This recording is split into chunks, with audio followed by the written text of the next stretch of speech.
We need to look within ourselves and pick out the weeds in our hearts that is not allowing us to grow clearly with Allah subhanahu wa ta'ala. What are those blockages that is not allowing the nur and the light of Allah to penetrate within our hearts? What are those things that are stopping me from doing the deeds that I should be doing that will present me in the court of Allah subhanahu wa ta'ala in a better light?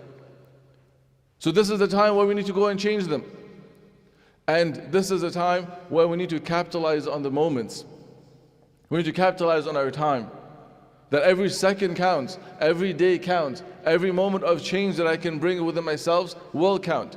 Whether it's small, whether it's big, it doesn't matter. It is an opportunity that is presented to me by Allah. I need to take that moment. I can't overlook it. Because for too long, we have overlooked opportunities of change. We have overlooked opportunities of change. So the moment we get those times, we need to be ready for it.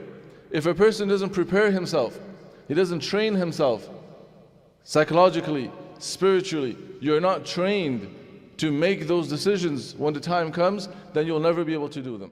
Watch the full video on our channel, Al Huda Mosque.